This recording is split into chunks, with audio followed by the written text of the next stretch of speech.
Iniciando nossa reunião de pauta, nós temos que primeiramente entender alguns mecanismos, tá? Hoje existe uma confusão absurda quando se fala da criação de logo para a revista. Geralmente as pessoas confundem, tem muitos clientes, eu me deparei muitas vezes com isso, que não entende que a revista é um subproduto da empresa. Então, assim, o logo da revista não tem a ver com o logo da empresa, mas isso tem que ser muito claro, né? Porque hoje as pessoas confundem um pouco isso e traz até discussões às vezes infundadas. Porque o que acontece? Primeira coisa que você tem que fazer quando você veio da reunião de briefing é pensar em alguns nomes. Eu usei muito isso com equipes que trabalhei. Por quê? Você precisa criar alguns poucos nomes. Então, assim, a revista é uma revista de mergulho. Que nome nós vamos criar para isso? E aí as pessoas começam a ter uma discussão, né, o famoso brainstorm, sobre o nome da revista. Tendo vários nomes, se escolhe aí uns 4, 5, até meia dúzia de nome que entenda-se ser forte, ser com apelo comunicativo. Sim, entende isso e aí parte-se para o segundo momento, que é criar um logo em cima do nome. Tá? Mas é só isso, Cláudio? Cria-se o nome e sai fazendo um visual legal? Não, não, não. Até para criar isso existe um planejamento. Tá? Se vocês pararem para analisar as várias revistas que nós temos impressas no mercado, vocês vão perceber que os logos dessas revistas eles vão mudando. Então eu vou dar um exemplo claro, que são as revistas da Editora Abril. Tá? Então você tem Veja, você tem Exame, você tem algumas outras revistas que todo mês, dependendo da imagem que contempla esta capa, o logo muda de cor. Ah, mas não pode mudar o logo de cor. No caso editorial, isso é primordial, a não ser que você crie um logo que eu vou chamar de engessado, que seja aquilo. Então, geralmente, esse logo engessado ele vai estar dentro de uma caixa, ele vai estar dentro de um fundo de cor, só que tem um problema. Quem vai receber essa revista, o seu público-alvo, ele vai olhar essa revista como aquela coisa, né? Tipo, pô, mas o mês passado eu já vi essa revista. Por quê?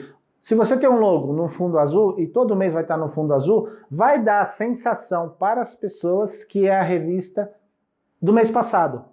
Tá? E detalhe, uma dica que é muito importante quando você for determinar o seu logo.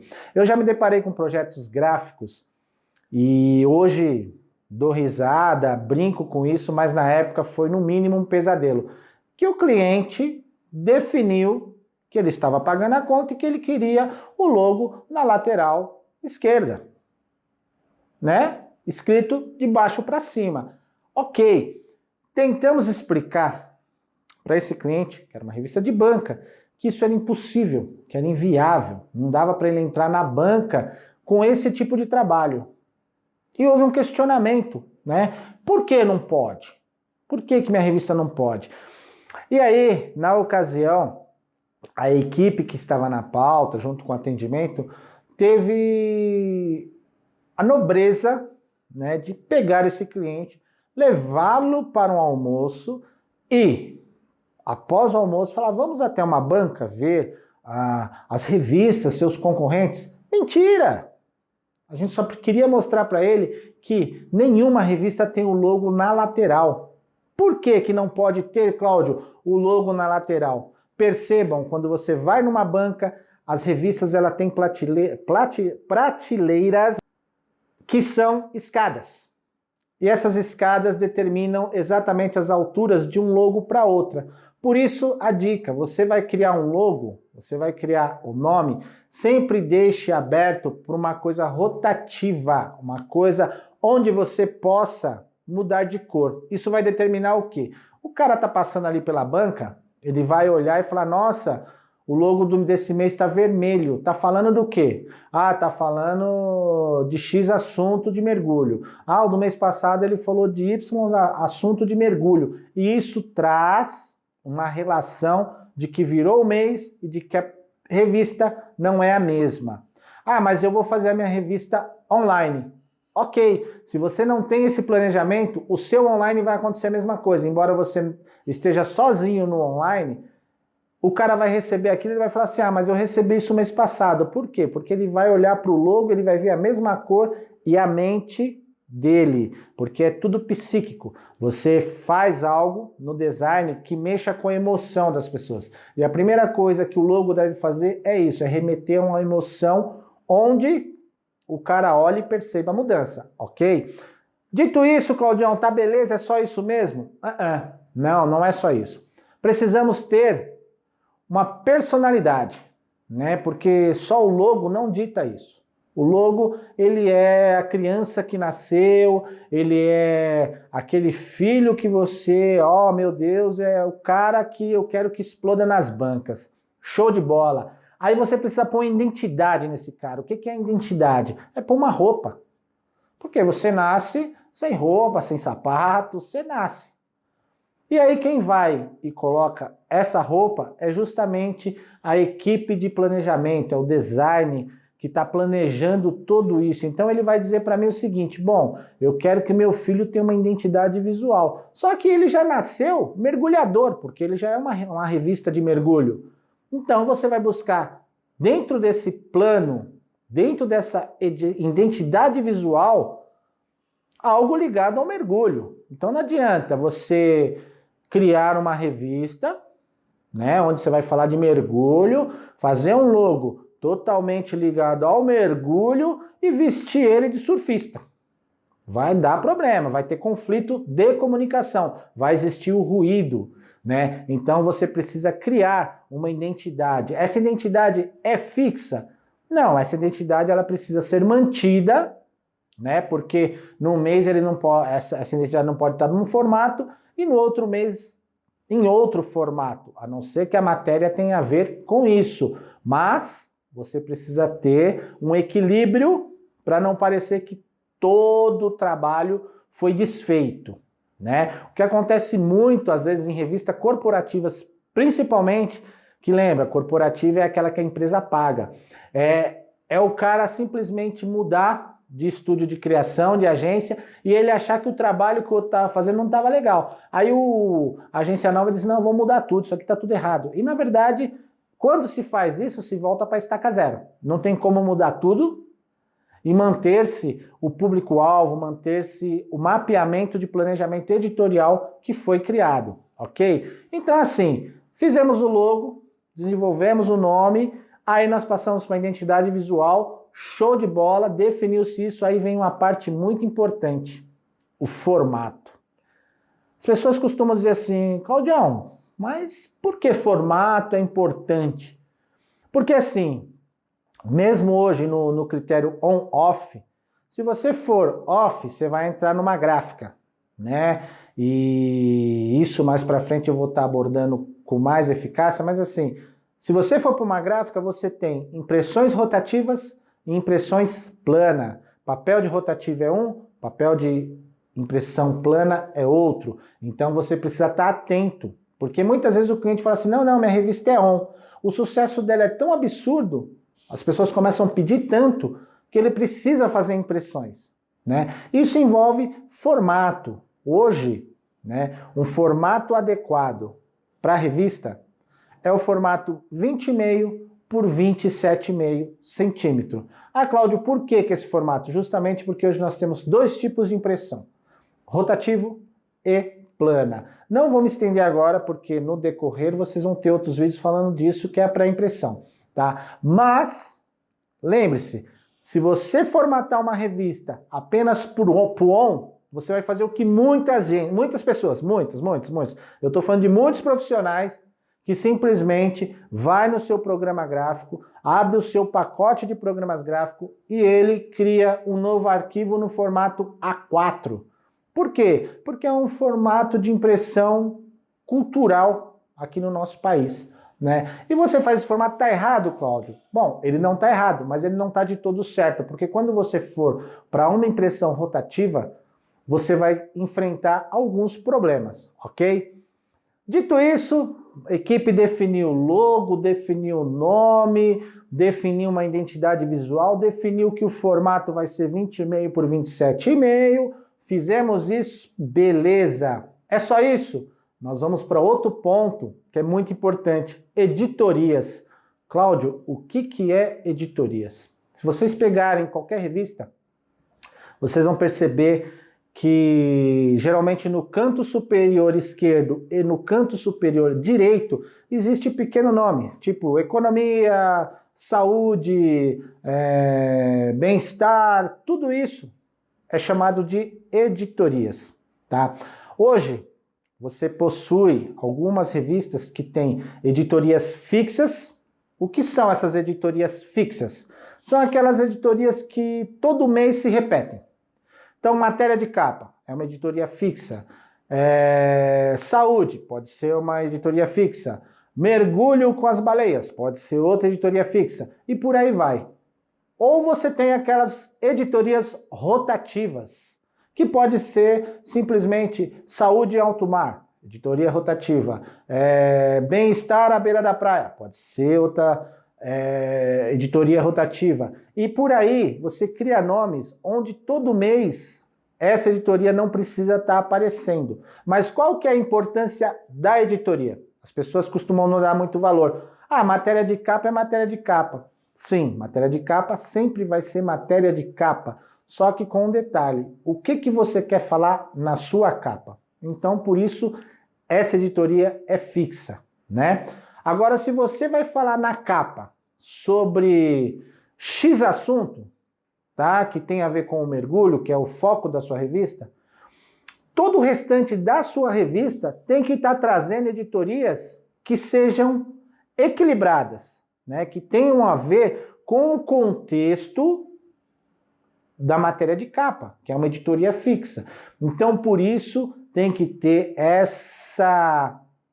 esse equilíbrio quando falamos de editorias. Porque, assim, a minha matéria de capa, nesse mês, ela vai tratar do mergulho em naufrágio. Vamos fazer um exercício bem rápido. Tá? Mergulho em naufrágio, eu vou fazer essa matéria só agora, em janeiro, porque é um alto verão, é onde as pessoas vão lá para o Nordeste buscar isso, enfim. O que eu tenho que fazer? Eu tenho que pensar, então, que toda a minha revista ela tem que ter um contexto, inclusive comercial, com força comercial, para se sustentar com essa matéria.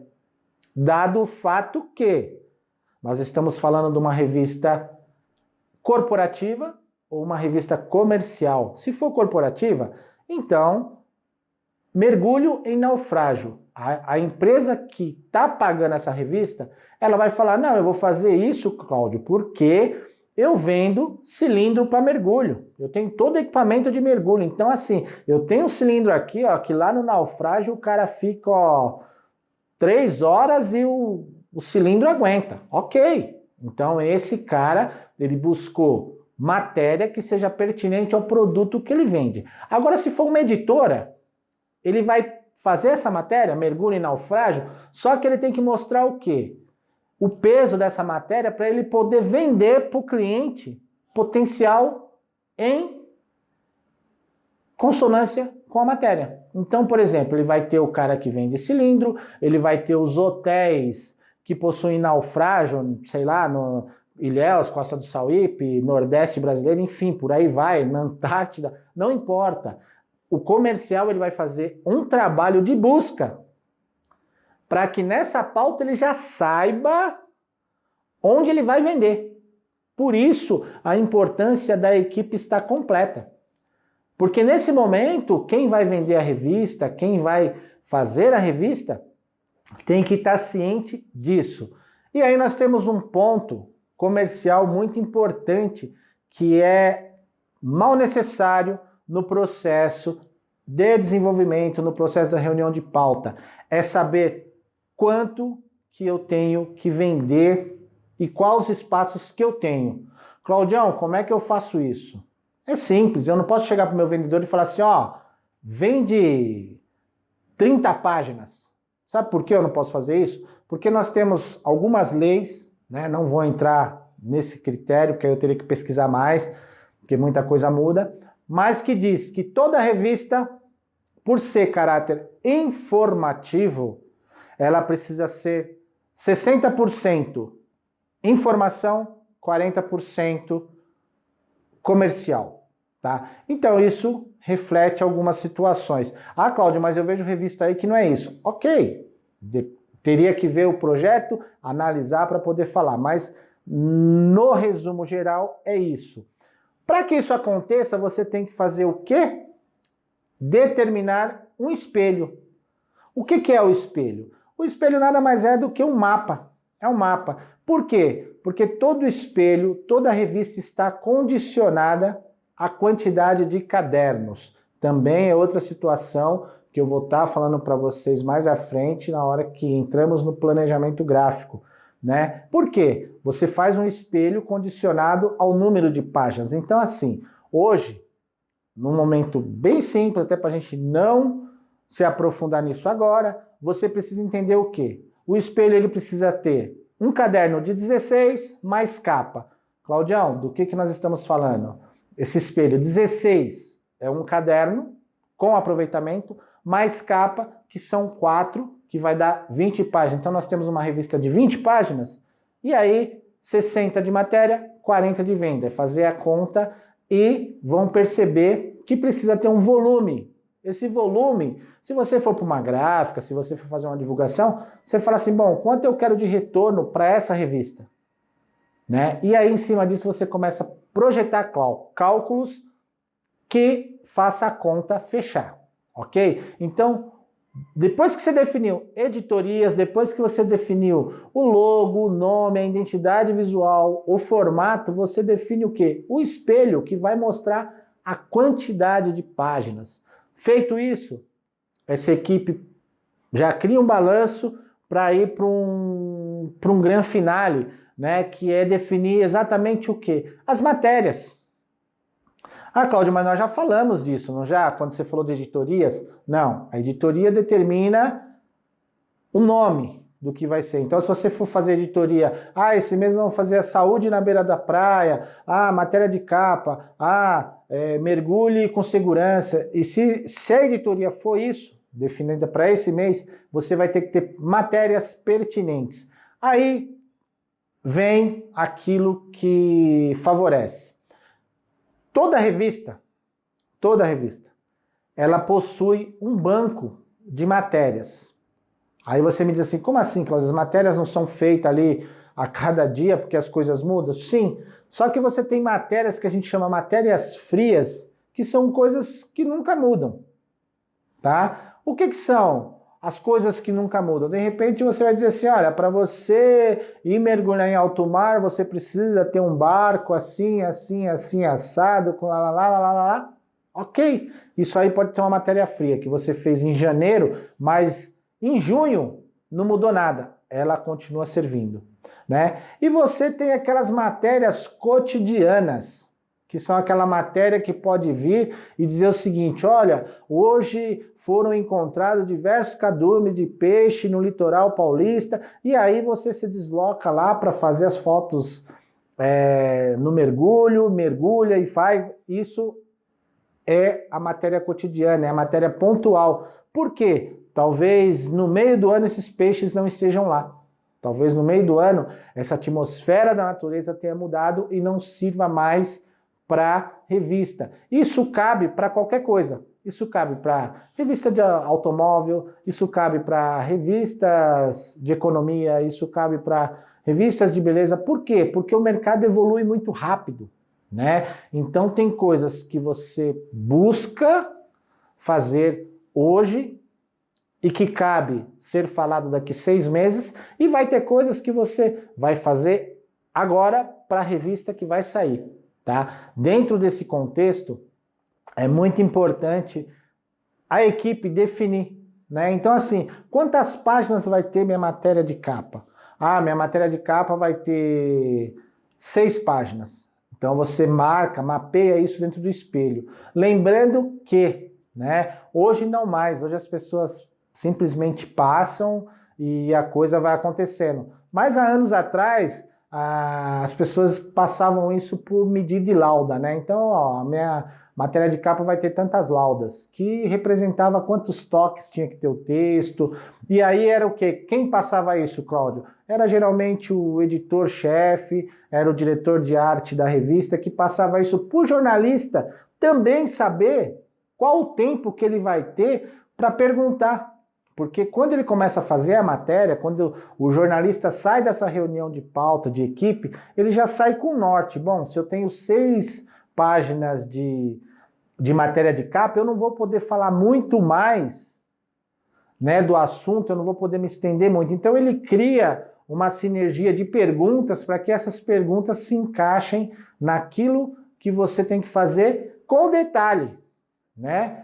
Quando o jornalista sai, ele já tem noção, inclusive, de foto, porque ele fala, bom, eu vou perguntar como mergulhar, fazer um mergulho no naufrágio lá no Nordeste.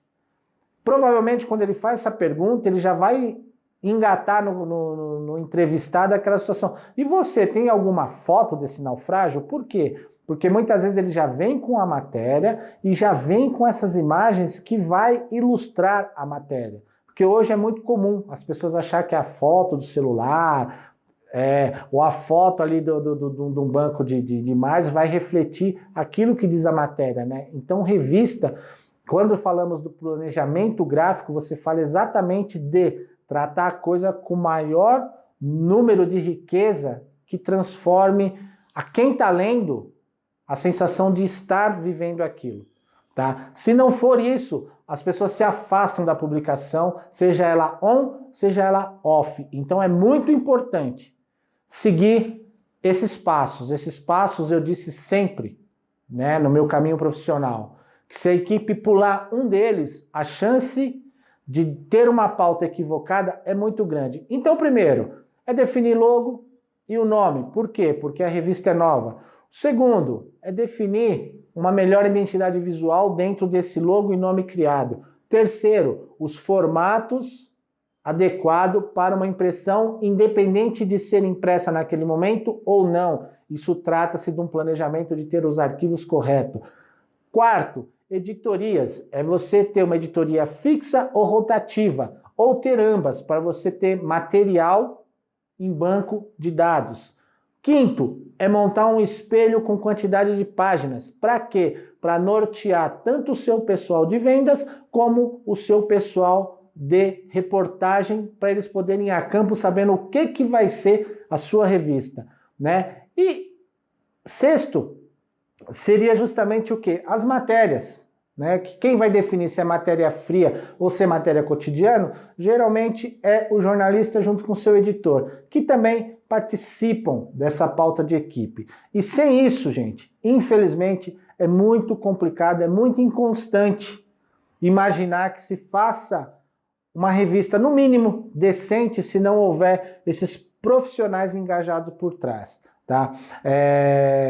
A relação de ter esses profissionais agindo no bastidor é muito importante. Por quê? Porque hoje, independente de serem pessoas contratadas CLT ou não, você tem a necessidade do expertise desses profissionais para que a coisa haja a favor do cliente. O que vocês, como designer, como diretor de arte, não pode esquecer é que por trás de tudo isso existe sempre alguém pagando a conta.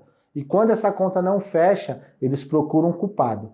E eu vivi muitas relações em agências, em editoras, onde o culpado passava a ser a parte que participou da reunião de pauta. E para que isso não aconteça, é bom vocês entenderem esse mapeamento, ok? Até a próxima.